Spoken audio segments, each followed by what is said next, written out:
Ooh, you got me just so crazy over you. We love Madonna. We love Madonna. We love Madonna. We love Madonna. Hi, this is Aaron Collis, and you're listening to MLVC, the Madonna podcast, your place for all things Madonna, Louise, Veronica, Ciccone. And hey, everybody, this is Stefan. Thanks for joining us for another episode of MLVC. Today on the show, we welcome Aaron Collis from Adelaide, Australia, all the way around the world, down under. All the way from down under. Welcome, Aaron. Hello. Thanks for joining us today. We've got a packed episode for you. This is a spontaneous recording. I brought Aaron on for one reason, and Madonna had other plans. So we're here for another reason. But before we get started, Aaron, I wanted to give everyone a little bit of intro about who you are. Aaron Collis is a born and bred Adelaidean who has done it all. Since performing as a member of the Johnny Young talent team at the tender age of 5, Aaron has sung and performed with a vast array of bands and shows for the past 25 years. His role as Disco D in local kids pop band sensation The Funkies led him to shoot his first short-length film and perform multiple times to a crowd of over 35,000 people at the Elder Park Carols by candlelight. Most recently, Aaron's hit cabaret show Two Brunettes and a Gay has been a crowd favorite and staple at the Adelaide Fringe Festival for the past 8 years. He recently performed at Her Majesty's Theatre as part of ABBA Orchestrated and regularly performs as the lead singer of the local acoustic duo The Laid Back Lads. And coming next month, his brand new cabaret spectacular titled Madonna Made Me Gay will premiere at the Feast Festival. So welcome, Aaron. Thank you. Thank you for having me. Sounds like you've been a busy man.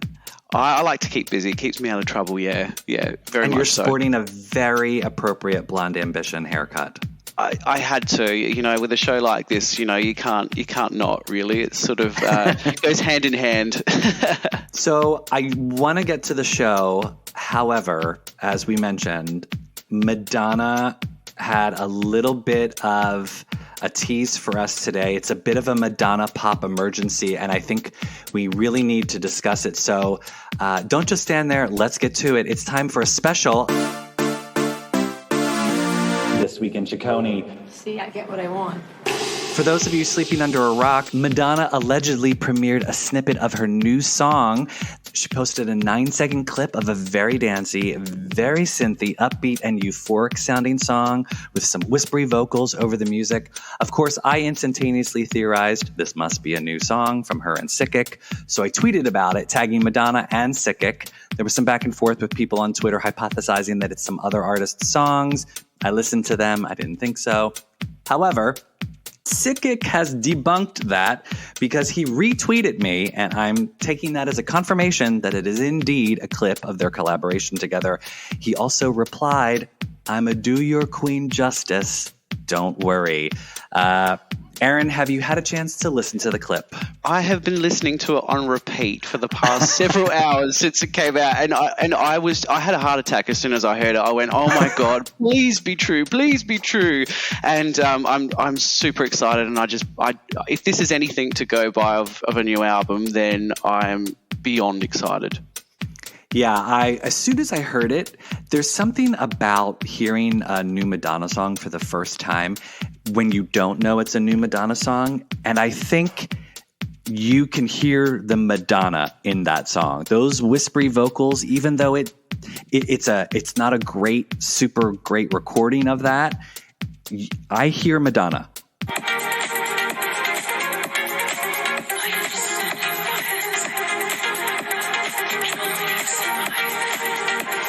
I hear Madonna, and I hear it's kind of like, in my eyes, it feels like a bit of a modern day erotica, because she's got that kind of, gritty, whispery vocal, but then there's this sort of house beat behind it. And, that would be amazing if it was kind of, that vibe for this new album.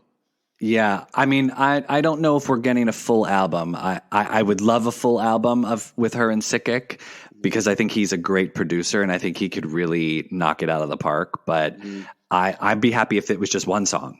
Even if it's just one song, absolutely. Yeah. What are your thoughts on the oral direction? The production sounds pretty flawless to me. It's perfect, and it still sounds fresh. So everything she does is absolutely fresh. Every time you hear something, it's like you've heard a new sound for the first time, and it's got a euphoric kind of sound to it in a way. Somebody had mentioned online it sort of sounded like that Chris Brown song that he did with Benny Benassi. Was it Beautiful People? Beautiful People, yes. Yeah, yes. And it does sort of have a little bit of a nod to that. Obviously, we're only hearing a 9-second clip we have no idea where the song starts, where it goes, where that factors into anything. But I have been sort of had it on repeat as well and thought, this is good. It sounds very lush, very chic, very fresh, like you mentioned. Even though it sort of is reminiscent of stuff that we've heard, it still doesn't sound like that as well. No, she always reinvents it, and I guess, she's the queen of reinvention for that reason. But she always takes a sound or a feel or a vibe from, years gone by, but then she makes it her own and changes it and modernizes it. And that's what is super exciting about this. And again, it's only a 9-second clip, but that's enough to get me absolutely hooked. And I'll listen to that. I'll listen to that clip all day today. I'm hoping we might get maybe a couple more snippets. Maybe that's how she's going to promo it. She doesn't have to do much. 9 seconds and I'm on board, Absolutely. And it's a great way with social media now. You can kind of tease it a little bit, filter people's reactions and see what the vibe is and the reactions are, and it's a very smart way to do it. And we know she's the queen of tease. She loves to tease. If you're listening, Madonna, or if you're listening, Sikik, this is amazing. You've got us on board. We are ready. We are set. Thanks for entertaining me with that, Aaron. I just wanted to we needed to sort of get it out of the way because it's literally just happening, and I wouldn't have been able to. I would have been remiss if we didn't address it. Absolutely. And like you said, it's a pop emergency. So we need to talk about it. Yeah. Well, especially because Sikik got involved. Like it would have been one thing for her to drop that and then just us hypothesizing back and forth. I don't know. Is it her? I mean, honestly, I remember the first time I heard Rescue Me on the radio before Immaculate Collection came out. They played Rescue Me on the radio and I didn't know it was Madonna, but at the same time as I was listening to it, I'm like, this is Madonna. I've never heard this song, but I know this is her. Yeah. And same thing. I mean, I don't know why we would argue that it wasn't her because she was the one posting it and none of us have ever heard the song before. So, and you can hear her vocals on it for sure. Absolutely. I couldn't make out what she says though. That's the puzzling thing. I was listening really hard. I couldn't quite make it out. I'm going to need another 24 hours for that one. I think I'm just going to have it on repeat and keep listening and try and find out what it is. Well, so I'm wondering, last thing on the song, when do we think we might get this? If it sounds pretty done to me, if she's already, she's got a copy of it on her phone, because that's coming out of her speakers on her phone. So if she's already got a copy of it and she's playing it, she doesn't like to tweet demos or, she has an infamous history with demos and not liking demos leaking. So something tells me that song's pretty finished. And it sounds pretty finished. I think, I don't know, can we expect something by Christmas, do you think? Or is that too soon? Oh, what do we think? Aaron, I'm thinking by the end of the month. Ooh. Come on. Well, how fast did she do the remix video with Tokisha? They filmed that, and it was 2 weeks later, and we got the video. So if she's cranking out a video that fast, a song that Sikik's working on, come on. I'm sure there might be a marketing plan behind when they want to drop it. And it depends on if she's attaching it to an album or if she's attaching it to, I had theorized maybe that we'd get a new song and it would be like a re-release of the 50 remix album. So maybe it's like Finally Enough Love re-release and we'll get the Hung Up remix, the Material Girl, we'll get the Frozen remixes and this new Sikik song, and that will be the new repackaged thing. Oh my God. We haven't even talked about also Did you hear the rumor that Madonna's going on tour? I did. So something about a venue in Uruguay, is that correct? Yeah, I think I saw Uruguay or Colombia, or that there's Something like that. a venue when venues in South America were put on hold, arenas, and that sparked the rumor that Madonna is going on tour in 2023.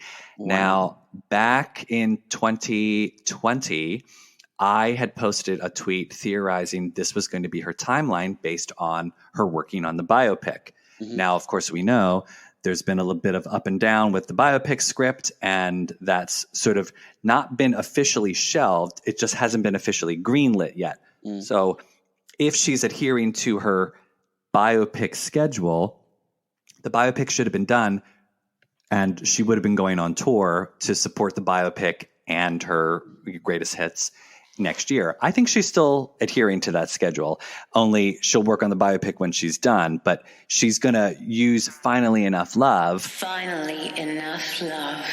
as the impetus to go and tour. So that's my thought, is that she's going to re-release the Finally Enough Love at the end of the year as sort of like a Christmas re-release, the remixes and maybe one new song, and then use that as the reason to make the tour announcement, and then the tour will follow next year. That's super exciting. And I think because she's been to a lot of concerts recently as well, I think she's probably Totally. Getting immersed in that concert world again, and looking at technology and what she can utilize, and fingers crossed. I mean, and I pray that she comes back to Australia, but we're always very unlucky in that sense, because obviously she's been to Australia twice, and we're thankful for that, but we seem to be neglected a little bit more than other continents. So. Have you seen her when she's come to Australia? I have. I missed the Girly show because I was 7 years old and I wasn't allowed to go. Too inappropriate for a small child.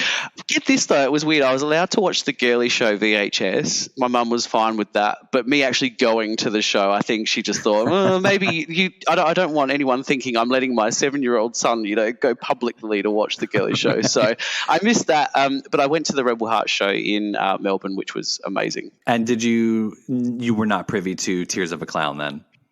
No. So we, my friends and I, we wanted to go to that, but then something happened and our schedule just didn't align, and we ended up just going to the show. So, but I did have some friends who went to it and were just in tears themselves, because they were just so blown away with how intimate it was, and how how they felt much more connected than the actual big arena show. Yeah, absolutely. Well, okay, so we've sort of jumped into your Madonna journey. I was going to backtrack. Your upcoming show, Madonna Made Me Gay, that's a cabaret show that you're premiering next month. Tell me about your Madonna journey and how that Madonna journey sort of became this new cabaret show. Well, it's interesting. I've wanted to do a cabaret show for a long time on my own, and I was putting sort of some stuff together and using different artists and different songs, and nothing just felt right, and everything always came back to a Madonna song or a Madonna memory or a Madonna quote, and I thought, well, hang on a minute, this is what the show is, and I guess it all started. I was about 2 years old, and I was having a hugely violent tantrum, and my sisters were desperate to get me to shut the hell up. So they'd recently purchased the Ciao Italia video on Betamax video. So that's how long ago it was. And we're aging ourselves by knowing what Betamax is. It's a bit scary. And so they thought, we'll give him a bit of music therapy as such, and they sat me down in front of the television, and I was just mesmerized from the get-go. And it's weird, I don't really remember much, obviously, at that age, but I do remember watching it and looking at that corset and just being like, oh my God, what is this? Like, it was just ingrained in my memory. And for the rest of my life, I've always had bookmarks with Madonna through the ups and the downs. And this show is more about, I guess, how she's helped me and the community, learn to love yourself, embrace your identity, and preach, I guess, love and tolerance in the world. So it's and I guess different eras have taught me different things as well. So, for instance, when I was a bit older, I was sort of getting bullied in high school, and that's one of the themes that I talk about in the show. And that's when the American Life album had come out, and I just the lyrics of that album, it's probably an understatement to say it did save me pretty much in high school, because I'd gone through so much bullying and so many incidents that at that point I was sort of at this point where I thought, well, what am I going to do? And that album came out, and again, I just had it on repeat over and over, and it just, it lit an energy in me to, keep going and push through. Madonna saved your life. She made me gay. She saved my life. She made me a thief as well. So I talk about that in the show. And again, I was only about 3, and the Like a Prayer album had come out, and my poor sisters, again, I was having another violent tantrum because they wouldn't let me purchase it, or wouldn't purchase it for me at that age. So I allegedly had stolen the cassette tape from the music shop, and they found out later on that day, and I had to go and take it back. No, they made you go with the tape. Made me go with the tape. However, I still have the tape here. So but I didn't actually know that the tape, the cover was actually was empty, so I didn't actually even have a tape. I just had the cover, and damn them for not letting me keep it. But it was again, I have this connection with Madonna that just I can't explain really. It's just this cosmic connection as such. Aaron, tell me how you went about choosing the songs. Were you airing heavily on Madonna classics like 80s and 90s? You said American Life. Are you factoring some, early 2000s, mid 2000s? Yeah, so it was quite a task, because she's got so many amazing songs and so many that I've connected with. And I've still, even to this point with the band, had to limit how much of each song I was performing or whatnot, because it just, between the talking and the stories and the songs, you have to really limit what you can perform. So it was a really hard task, and I guess I just really picked songs that have stuck with me in my memory and have been an important part of my life, whether that being, teaching me a lesson, or just me being carefree and having fun and remembering those times on the dance floor in my 20s, just having a great time. It's interesting. So we do cover, I guess, really up until the Confessions era. And so there's quite a bit of a range there of the songs. But the Confessions era, I tried to do a few songs that were more deep cuts as opposed to just, the standard singles. Hits. Yeah, because I wanted to really show on a lyrical level, I guess, that, everyone sort of thinks of Madonna in, the Confessions era, and it's just the leotard and her in a leotard and, ABBA. Yeah, exactly. Yeah. Whereas, again, you listen to the tracks on that album and the lyrics, and the song I'm performing in the show is Jump, because that was a huge influence on me, and and it had an impact on me, and I think it sort of gets overlooked because it's, it wasn't Hung Up or Sorry, which were huge hits. And of course they should have been, but Jump is just, you dig deep into, there's only so much you can learn in one place. The more that you wait, the more time that you waste. I mean, stuff like that is quite profound in my eyes. So I wanted to really, give a spotlight on that. So no Hard Candy or Candy Shop?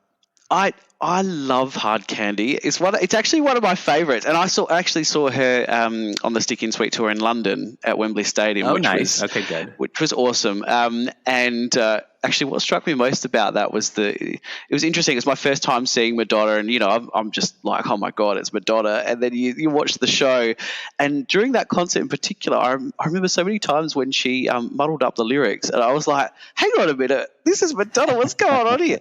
But that concert was bloody brilliant. But yeah, nothing. She's so athletic in that show. It's phenomenal. I didn't really care for the set list of that show, so I got super cheap seats, and I wasn't really connected to the show. And after I sort of got over the disappointment of the set list, I revisited the show years later, and I had a new eye and fresh approach to it. And I thought, oh my God, she's so fit during this tour. I wish I could be that motivated and dedicated, man. Like even the macrobiotic diet stuff, I looked into it. I'm like, this seems really hard. There's no way that I'm going to try that. So, but there are there's some great lyrics and some real good stuff on Hard Candy. Most of it gets overlooked, unfortunately. I think there was a little too much Justin, a little too much Timbaland production. I think had it been a different producer, we might have felt differently about the album. But because there's some great hooks, there's some great lyrics. You know, there's some. Well, okay. So, question about your show, and I think this is the thing everyone will want to know: will there be the classic Madonna deep knee squat choreography? Do you know what? I have perfected that deep knee squat for years. So you're bringing it then, right? I'm bringing it. It has to be there. And I've always done it in every show that I've done. Even if there's not a need for it, I still bring it because I love it. And I remember obviously the first time I saw it was the Drowned World concert and from music. And I watched that over and over and I was like, right, I'm going to learn this. And I got it. And every time I'm even on a dance floor, that's just my go-to. So, and everyone's like, oh my God, how do you do that? I'm like, I don't know. I just perfected it myself. But you got it. I think that's one of those moves you got to practice. And you got to warm up into it. You can't do a knee squat without stretching and warming up. Well, I mean, honestly, I think that's why Madonna put them last on Drowned World Tour, because you figure by the time she's done a 2-hour show, she's completely warmed up. Perfect time to do these deep knee squats. Absolutely. And it's what's really sad is that, obviously with her injury, and unfortunately with her injury, I don't think we'll see those knee squats again, and I'm going to miss them. I don't know if it would be smart with her hip replacement and her knee injury to do. A doctor would probably advise against that, I imagine. True. Though Madonna doesn't listen to doctors generally, does she, anyway? If she wants to do something? She would, yeah, I mean, she would have stopped if she was listening to a doctor, she would have had to cancel the rest of the Madam X tour. That's true. She powered through that. So I'm excited about your show. Will it ever be online, or is it are you just planning like on stage at the moment?